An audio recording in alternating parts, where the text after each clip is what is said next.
एखाद्याच्या वाट्याला दुःख यावं तरी किती, आणि तरीही त्यानं दुःखानं खचून न जाता आपल्या आयुष्याचा प्रवास हसत खेळत करावा, अशा व्यक्ती खरंच ग्रेट असतात। डोंबिवलीत राहणाऱ्या अशाच एका ग्रेट जिंदादिल व्यक्तिमत्वाची आज आम्ही तुम्हाला ओळख करून देणार आहोत। पाहुयात रोशनी पाटेकर ससाणेची ही प्रेरणादायी कहाणी।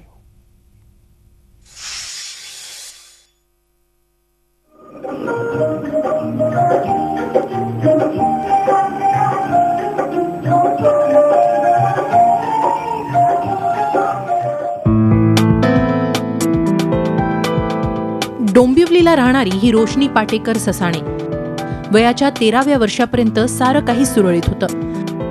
मूळची अहमदनगरमध्ये लहानाची मोठी झालेली रोशनी आई बाबांसोबत मुंबईला आली आणि त्याच वेळी रेल्वे अपघातात तिनं आपल्या आई वडिलांना गमावलं। इतकंच नाही तर याच अपघातात तिला तिचा डावा पायही गमवावा लागला।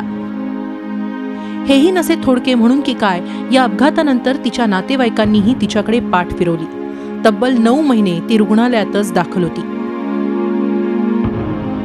आपल्या मुकबधीर भावाला आत्या नोकरासारखं वागवत असल्यानंही ती दुखी होती। त्यानंतर मात्र समाजसेविकांच्या माध्यमातून तिच्या आयुष्यात एक आशेचा किरण आला। एका संस्थेनं तिची रवानगी एका वसतिगृहात केली। तिथं संस्थेचं काम करत ट्युशन घेत तिनं आपला उदरनिर्वाह केला। सोबत 10वी 12वीचं शिक्षणही घेतलं। त्याच दरम्यान तिला नोकरी करण्याची संधी मिळाली। आलेली प्रत्येक संधी तिनं आपली मानत त्या संधीचं सोनं केलं। नोकरी करता करता तिनं आपलं ग्रॅज्युएशन MBA ही पूर्ण केलं। आज नामांकित कंपनीत वरिष्ठ पदावर कार्यरत असताना आपल्यासारखीच वेळ कुणावर येऊ नये म्हणून ती गोरगरिबांना मदतही करते।